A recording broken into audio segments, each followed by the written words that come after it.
Hello అండి, welcome to my channel మన ఇంటి వంట.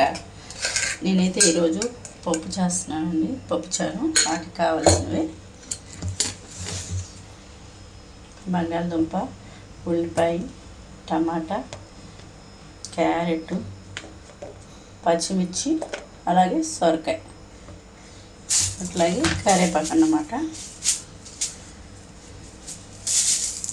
ఇదిగోండి, కాకపోతే కొంచెం ఎండబెట్టాను. ఇట్లా ఎండబెడితే మనకి పచ్చిగానే ఉంటుంది,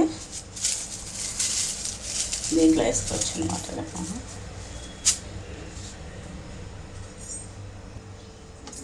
చారుకి అయితే కోస్తున్నాను.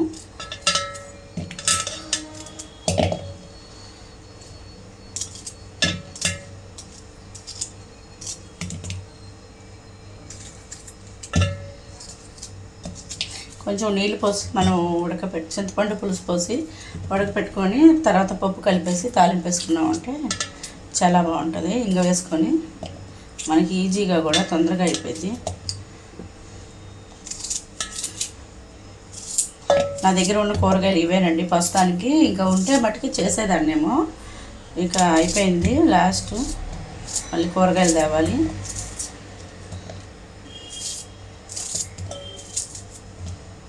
సొరకాయని కూడా 2 ముక్కలుగా చేస్తున్నాం.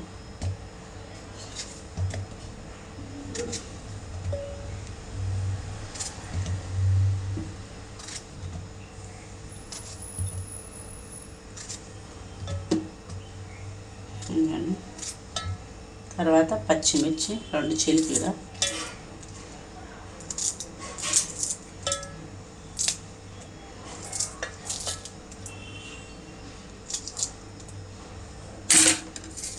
తాలింపులో కాకుండా కరివేపాకు ఇట్లా కూడా వేసుకుంటే మనకి నీళ్ళల్లో పచ్చిదనం వస్తుంది.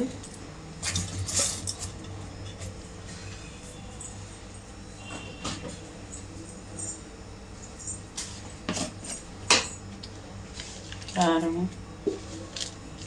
లైట్గా,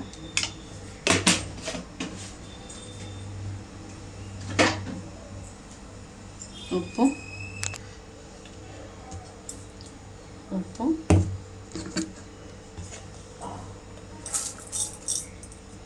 తర్వాత పసుపు,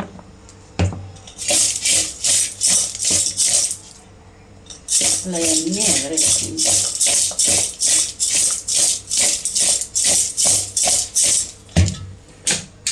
తర్వాత చింతపండు వాటర్,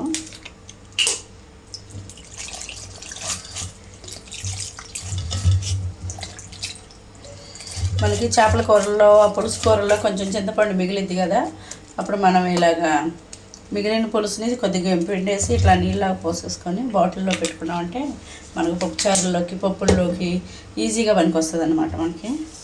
ఇప్పుడు దీన్ని మనం పొయ్యి మీద పెడదాం.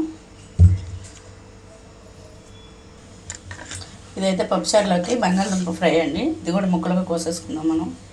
పక్కన చారు మగ్గిది.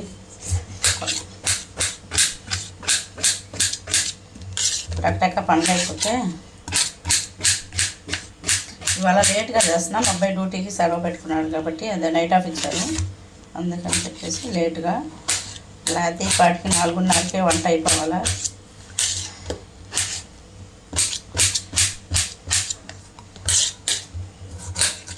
ఆమ్లెట్ కావాలంటే ఆమ్లెట్ వేస్తా, లేదు బంగాళదుంప ఫ్రై కావాలంటే బంగాళదుంప ఫ్రై తింటారు, అది ఇష్టం. ఉడకపెట్టి చేసుకోవచ్చు, ఇట్లా కూడా చేసుకోవచ్చు మనం.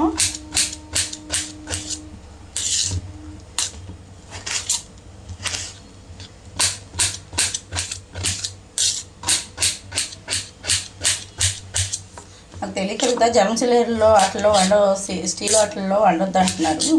మన వెనకట అమ్మమ్మలు నాయనమ్మలు మన అత్తలు వండింది జలంసిలేరే కదండి. అంటే తప్పగా అనుకోకండి, వాళ్ళందరూ హ్యాపీగా అసలు చాలానాళ్ళు ఉన్నారు. ఇప్పుడు మనం కొత్తవి తీసుకొని వండుకుంటున్నా, కొత్త రాగాలు వస్తున్నాయి, అవునా కదా?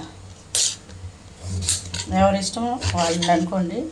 అంటే నా డౌట్, నాకు వచ్చిన డౌట్ మిమ్మల్ని అడిగా, ఓకేనా?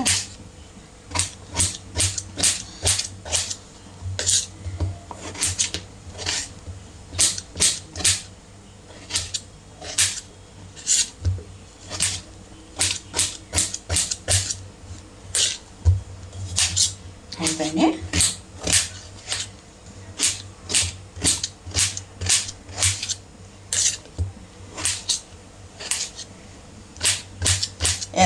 ఎదటి వాళ్ళకి పెట్టే కామెంట్లు చూసి నాకే భయవేసి నేనే కామెంట్లు ఆపేస్తున్నాను. ఎవరో ఒకరు ఏ కామెంట్ పెడతారో అని. అదేమంటేనేమో పబ్లిక్లో వచ్చినప్పుడు కామెంట్లు ఆఫ్ చేసుకోవటం ఎందుకంటారు. ఆఫ్ చేసుకోకపోతే రకరకాల కామెంట్లు ఏదో వాళ్ళు చేసుకొని వెళ్తున్నారులే అనుకోరు. దానికి ఇది చాదనైతే చెయ్యాలి, లేకపోతే మానేయాలి. కానీ రకరకాల కామెంట్లు, ఆ కామెంట్లకైతే నేను ఆపేశాను కామెంట్ బాక్స్. ఎందుకు మనకు వచ్చిన గోళ అని. ఇంకా దానికి కామెంట్లో రియాక్ట్ అయ్యేవాళ్ళు రియాక్ట్ అవుతారనుకోండి. ఎదుటి వాళ్ళకి పెట్టే కామెంట్లు మళ్ళీ ఎక్కడ నాకు పెడతారో అని కామెంట్లు భయంతో ఆపేసేస్తున్నాను. కామెంట్లు అలాగే ఒకసారి పెట్టారులేండి. అయిపోయింది మనకి బంగాళదుంప ఫ్రై కూడా. రెండింటి పొయ్యి మీద వేసేద్దాం మనం ఇక.